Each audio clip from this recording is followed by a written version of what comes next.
नमस्कार, मैं अशोक कुमार बैरवा।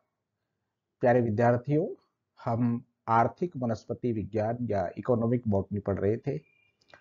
आज के वीडियो में हम पेय पदार्थ या बीवरेज के बारे में अध्ययन कर रहे हैं। और पेय पदार्थ में सबसे पहले हम चाय है उसको आज के इस वीडियो में पढ़ रहे हैं। चलिए, तो चाय है उसके बारे में देखते हैं हम।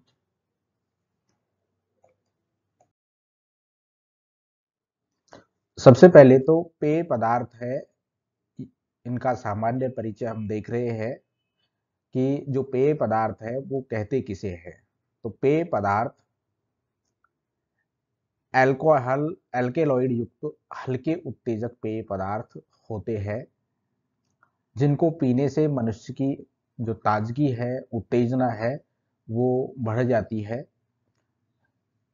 अल्कोहलिक पदार्थों के अंतर्गत चाय, कॉफी, फलों के रस व शरबत इत्यादि आते हैं। अल्कोहलिक पेय पदार्थ किण्वन के द्वारा तैयार नहीं होते, इसलिए ये अल्कोहल रहित पेय पदार्थ कहलाते हैं। अल्कोहलिक जो बीवरेज जो होते हैं, पेय पदार्थ जो होते हैं, ये एल्केलॉइड युक्त होते हैं। और जरूरी नहीं है कि ये अल्कोहल युक्त भी हो सकते हैं, अल्कोहलिक भी हो सकते हैं, नॉन अल्कोहलिक भी हो सकते हैं। हम यहाँ पर नॉन अल्कोहलिक जो पेय पदार्थ है जैसे चाय और कॉफी, उनका अध्ययन करेंगे। ये जो नॉन अल्कोहलिक पेय पदार्थ है, इनमें फर्मेंटेशन जो है उसकी आवश्यकता नहीं होती।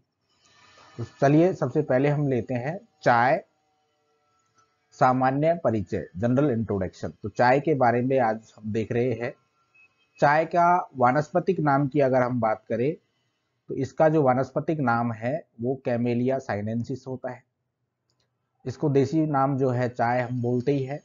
और ये थिएसी कुल का सदस्य है। कौन से कुल का सदस्य है? थिएसी। चाय थिएसी कुल के कैमेलिया साइनेंसिस के पादप की सूखी पत्तियों से प्राप्त होती है। तो बॉटनिकल नेम कैमेलिया साइनेंसिस, कुल का नाम थिएसी है, और इसकी सूखी पत्तियों से हमें चाय प्राप्त होती है। चाय की दो प्रसिद्ध किस्में निम्न प्रकार की है। दो प्रसिद्ध किस्में हैं, एक तो चीनी चाय और एक आसामी चाय। चीनी चाय जो होती है वो कैमेलिया साइनेंसिस वैरायटी साइनेंसिस से प्राप्त होती है, जबकि आसामी जो चाय है कैमेलिया साइनेंसिस वैरायटी आसामिका के द्वारा हमें प्राप्त होती है। चाय उत्पत्ति व वितरण, ओरिजिन एंड डिस्ट्रीब्यूशन। चाय जो है भारत, चीन तथा बर्मा इत्यादि देशों का मूल निवासी माना गया है। आसाम की पहाड़ियों में उपलब्ध थिया आसामिका नामक जंगली जाति से चाय की कृषित जातियां विकसित हुई, जबकि चाय की जंगली जाति चीन में नहीं मिलती है। ये जो जंगली जाति मिलती है थिया आसामिका, इसे से ही चाय की जो अन्य जातियां हैं वो विकसित हुई। और ये जो थिया आसामिका है, ये भारत के कहाँ पर मिलती है? आसाम में मिलती है। जंगली जाति ऐसी कोई चीन जो है उसके अंदर नहीं मिलती, इसलिए जो चाय का जो उत्पत्ति स्थान है वो भारत को माना जाना चाहिए। चाय कृषित करने के प्रमाण प्राचीन काल से उपलब्ध है। चीन में यह 2700 बीसी से कृषित की जा रही है। 5वीं शताब्दी में चाय पान चीन से प्रारंभ हुआ। यहाँ से यह रिवाज 8वीं शताब्दी में जापान पहुंचा। एशिया में चाय 17वीं शताब्दी में तुर्कों द्वारा चीन से पहुंचाई गई। मतलब ये है कि ये चाय पान जो प्रारंभ तो वैसे चीन से ही हुआ था, और फिर पूरे एशिया में ये 17वीं शताब्दी में तुर्कों के द्वारा पहुंचाई गई हमारे यहाँ पर। भारत में चाय का प्रसार ब्रिटेन में ईस्ट इंडिया कंपनी द्वारा हुआ, जहां सर्वप्रथम 1657 में चाय की उबली हुई पत्तियों को ब्रेड के साथ खाया जाने लगा। अमेरिका में चाय सबसे अंत में प्रचलित हुई। तो विश्व में जो चाय की खेती की जाती है उनमें आपके भारत है, इंडोनेशिया है, चाइना है, अफ्रीका है, पूर्वी अफ्रीका है, बर्मा, जापान, ईरान, केन्या, रूस, श्रीलंका, पेरू और बांग्लादेश। उत्पादन की दृष्टि से देखें तो चीन जो है उसका प्रथम स्थान है चाय के उत्पादन में। किसका? चीन का। चाइना जो है चाय के उत्पादन में प्रथम नंबर पर आता है। भारत तथा श्रीलंका चाय के निर्यात में सबसे प्रथम स्थान पर है। भारत में आसाम तथा बंगाल में चाय की खेती में प्रथम स्थान है।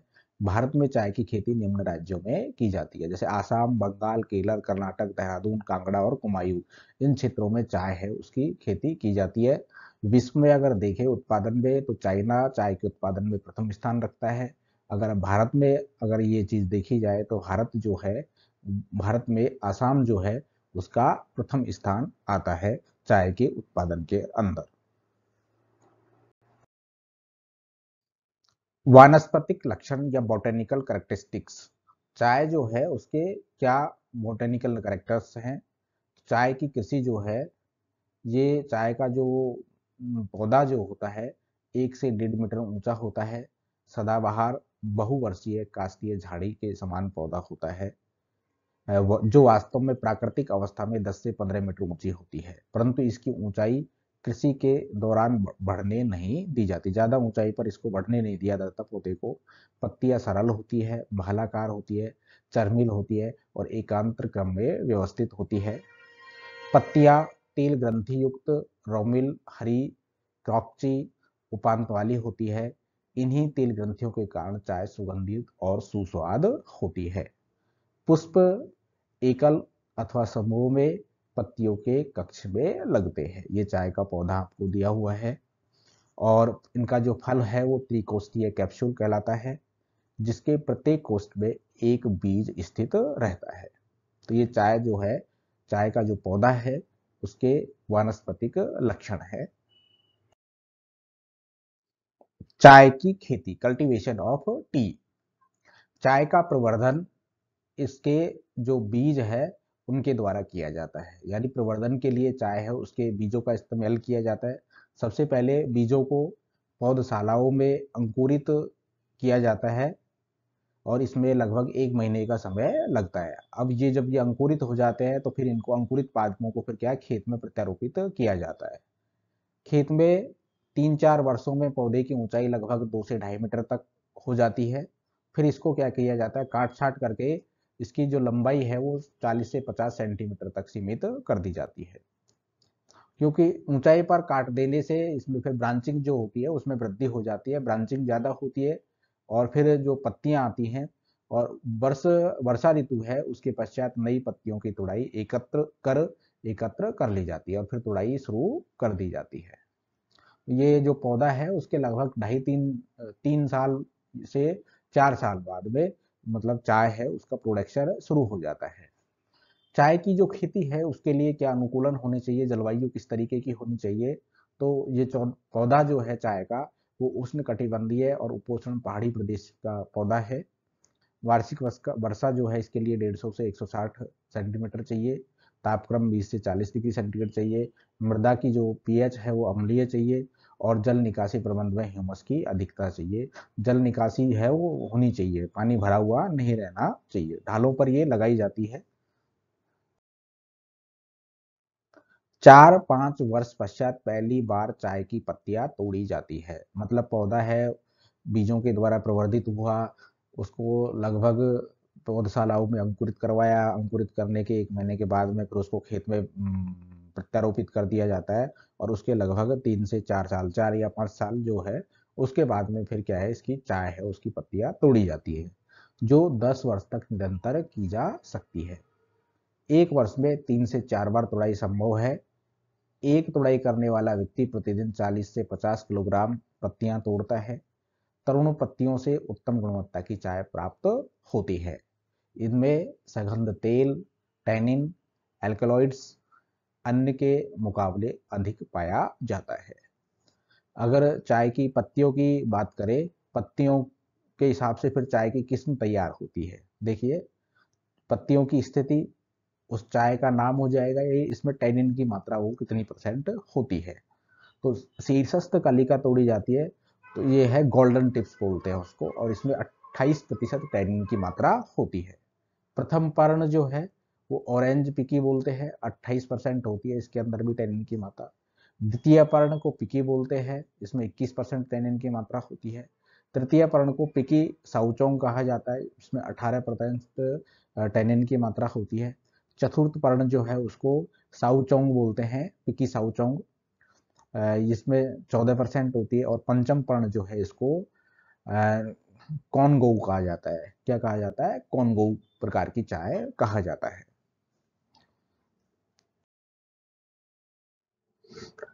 चाय की प्रोसेसिंग, प्रोसेसिंग ऑफ टी। व्यापारिक दृष्टि से चाय की ताजा पत्तियों की प्रोसेसिंग की जाती है। इस दौरान चाय की चार किस्में तैयार की जाती है जो निम्न प्रकार की होती है। तो प्रोसेसिंग जो होती है उसके फलस्वरूप चाय की किस्म है वो तैयार होती चली जाती है। तो एक तो हम इसमें दो देख लेते हैं, चाय की किस्म का, दूसरा जो कॉलम है वो है प्रोसेसिंग का है। एक तो होती है काली या किण्वत चाय, ब्लैक टी जिसको बोलते हैं। ब्लैक टी के अंदर हम ही इसकी प्रोसेसिंग के स्टेप्स देखेंगे आगे, उसमें आएंगे। तो ब्लैक टी के अंदर क्या होता है, इसमें किण्वन और शुष्कन किया जाता है। यह उच्च गुणवत्ता की चाय माना जाती है। सबसे जो उच्च गुणवत्ता की चाय मानी जाती है वो ब्लैक टी को माना जाता है। हरी चाय या ग्रीन टी, इसमें मुरझाना और किण्वन की क्रिया न होने के कारण यह काली नहीं पड़ती है। उलोंग चाय, यह अर्ध किण्वित सेमी फर्मेंटेड चाय है जो ताइवान में तैयार होती है। यह अमेरिका में प्रचलित चाय मानी जाती है, उलोंग चाय। और एक है ब्रिक चाय या ब्रिक टी, इसकी प्रोसेसिंग काली चाय के समान है, परंतु इसमें चाय की चतुर्थ व पंचम पर्ण इस्तेमाल की जाने से यह निम्न स्तर की चाय मानी जाती है। क्योंकि इसमें प्रोसेसिंग तो वही है, इसमें फर्मेंटेशन और ड्राइंग होता है, शुष्कन की क्रिया होती है। और पर इसमें क्या है कि जो पत्तियां जो काम में ली जाती है वो कौन सी होती है, चतुर्थ और पंचम पर्ण है वो काम में ली जाती है। तो पत्तियां और उसकी जो प्रोसेसिंग के स्टेप्स के आधार पर हमने चाय की विभिन्न किस्मों का अध्ययन किया। अब आता है काली चाय की प्रोसेसिंग। जो काली चाय होती है उसकी प्रोसेसिंग क्या होती है? तो काली चाय जो है उसकी प्रोसेसिंग के चार चरण हैं। एक तो मुरझाना, वेदरिंग, रोलिंग, फर्मेंटेशन और सिस्कन ड्राइंग। ये चार स्टेप है जो है वो उसके अंदर ये चाय है वो तैयार होती है। तो पहला स्टेप आता है मुरझाना। इस विधि में हमने पत्तियां तोड़ करके इकट्ठी कर ली, उसके बाद में क्या करते हैं, पत्तियों को मुरझाकर मुलायम किया जाता है।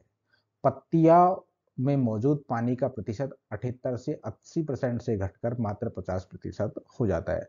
जब इनको मुरझाया जाता है तो पानी की मात्रा घट जाती है। वातायित शुष्कन कक्ष में 30 डिग्री सेल्सियस ताप पर यह कार्य 10 से 12 घंटों में संपन्न किया जाता है। और ये जो मुरझाने के लिए क्या किया जाता है, जो चाय की जो पत्तियां हमने इकट्ठी करी है उनको शुष्कन कक्ष होता है जिसमें टेम्परेचर जो है 30 डिग्री सेल्सियस रखा जाता है और 10 से 12 घंटों में ये क्रिया है ये पूरी संपन्न हो जाती है। तो सबसे पहले हो गई वेदरिंग की क्रिया, मुरझाने की क्रिया, फिर है रोलिंग, पेस्ट तैयार करना। रोलिंग के अंदर क्या है, रोलिंग द्वारा सूखी पत्तियां जो हमने ये फर्स्ट स्टेप में जो पत्तियां हमें मिली उन पत्तियों का समांगी पेस्ट बनाया जाता है। सूखी मुलायम पत्तियों को रोलिंग मशीनों से निकालने पर इनमें मौजूद रस व एंजाइम कोशिकाओं से मुक्त होकर एक समांगी पेस्ट बना लेते हैं। तो अब इनकी क्या तैयार हो गई, एक रोलिंग की प्रक्रिया के द्वारा हमने एक क्या कर दिया, पेस्ट तैयार कर दिया। अब पेस्ट तैयार करने के बाद में फिर होता है फर्मेंटेशन की क्रिया। रोलिंग द्वारा तैयार पत्तियों के पेस्ट का फर्मेंटेशन या किण्वन किया जाता है। यह किण्वन कक्षों में संपन्न होता है। इस कक्ष में आर्द्रता 90% तथा तापमान 24 से 28 डिग्री सेल्सियस पर नियंत्रित किया जाता है। इनमें ढक्कनदार पात्र होते हैं जिनमें चाय के पेस्ट को भरकर ढक दिया जाता है। अब क्या होता है, चाय की पत्तियों में उपस्थित पॉलीफिनॉल, जिसको कैटेचिन भी कहते हैं, के ऑक्सीकरण द्वारा थियाफ्लेविन व थिया रूबी जीन्स में निम्न प्रतिक्रिया के द्वारा परिवर्तित हो जाते हैं। मतलब ये कैटेचिन जो होता है जो पत्तियों में उपस्थित होता है, जो एक पॉलीफिनॉल है, ये क्या होता है, इसका ऑक्सीडेशन होता है किण्वन कक्ष में और इससे क्या है, थियाफ्लेविन प्लस में थिया रूबी जीनस का है, इसका निर्माण हो जाता है। इस प्रतिक्रिया द्वारा पत्तियों के पेस्ट में चमकदार रंग व रुचिकर गंध विकसित हो जाती है। तो रंग और गंध दोनों है वो विकसित हो जाती है। फिर इसकी ड्राइंग की जाती है, शुष्कन किया जाता है। ड्राइंग में किण्वन के पश्चात चाय पेस्ट को ओवन में 90 से 100 डिग्री सेंटीग्रेड पर सेल्सियस पर गर्म हवा को 20 मिनट तक प्रवाहित करके सुखा लिया जाता है। स्टील के बने ओवन में पत्तियों का पेस्ट भरकर नीचे से गर्म हवा प्रवाहित की जाती है। सूखने के पश्चात चाय के पेस्ट में से चाय की पत्तियों व चाय के चूरे को अलग अलग करके पैक करके व्यापार के लिए भेजा जाता है। पत्ती वाली चाय अच्छी व चूरे वाली चाय निम्न स्तर की मानी जाती है। तो इस प्रकार ये चाय की प्रोसेसिंग जो है इसमें निम्न 4 स्टेप होते हैं। चाय का रासायनिक संगठन, केमिकल कंपोजिशन ऑफ टी। तो चाय जो होता है, सूखी चाय की जो पत्ती होती है उसमें 50% भाग तो क्या है, जल में अघुलनशील रासायनिक पदार्थ उपस्थित होते हैं उसमें, और 50% उसमें जल में घुलनशील रासायनिक पदार्थ उपस्थित होते हैं। दोनों तरीके, जल में घुलनशील और जल में अघुलनशील। जल में अघुलनशील जो रासायनिक पदार्थ होते हैं उसमें फाइबर्स होते हैं, सेलुलोज, स्टार्च और प्रोटीन होते हैं। जबकि जल में घुलनशील जो रासायनिक पदार्थ होते हैं वो पॉलीफिनोलिक यौगिक, एमिनो अम्ल, शर्कराएं और कार्बनिक अम्ल उपस्थित होते हैं। चाय में अंदर आपने देखा होगा कि चाय में जो विशेष स्वाद आता है, रंग आता है, उसमें जो गंध होती है वो उसमें मौजूद 3 रासायनिक पदार्थों की वजह से होती है। चाय का जो स्वाद होता है वो टैनिन की वजह से होता है, ये ध्यान रखना। चाय में जो स्वाद होता है वो टैनिन की वजह से होता है, ये एक पॉलीफिनॉल्स कंपाउंड है। और चाय की जो सुगंध होती है वो थियोल के कारण होता है, जो एक वाष्पशील सगंध तेल होता है, वोलेटाइल एसेंशियल ऑयल ये होता है थियोल। तो स्वाद टैनिन के कारण, सुगंध थियोल के कारण, और चाय पीने के बाद में जो उत्तेजक और ताजगी हमको महसूस होती है वो थीन, कैफीन और थियोफिलीन, ये 3 एल्कलॉइड्स होते हैं जिनके कारण हमको जो ताजगी महसूस होती है चाय पीने के बाद में। थीन, कैफीन और थियोफिलीन। चाय के उपयोग, तो चाय के उपयोग तो उद्दीपक पेय पदार्थ के रूप में हम इसको काम में लेते ही है। दूसरा है मेहंदी के साथ में इसका उपयोग किया जाता है। बालों के पोषक पदार्थ के रूप में मेहंदी, आंवला, रीठा के साथ चाय है, उसका पानी वह काफ़ी मिलाकर लगाने से बाल अच्छे होते हैं। बाल का तेल, नारियल के तेल में चाय की पत्ती का अर्क बालों के स्वास्थ्य के लिए अनुकूल पाया गया है। तो आजकल कई कंपनियां हैं वो मेहंदी के साथ में टी लीफ मिलाकर के उत्पाद तैयार कर रही है। पादप उपयोगी, चाय की बेकार पत्तियों को सुखाकर गमलों में डालने से पौधों की वृद्धि अच्छी व मृदा में पानी सोखन क्षमता में वृद्धि हो जाती है। आज के वीडियो में पेय पदार्थ में हमने चाय के बारे में विस्तृत अध्ययन किया। अगले वीडियो में हम कॉफ़ी है उसके बारे में अध्ययन करेंगे। मैं समझता हूँ आपके समझ में आया होगा। फिर भी अगर आपको लगता है कि आपको कोई समस्या है तो आप कमेंट बॉक्स में डालें। धन्यवाद।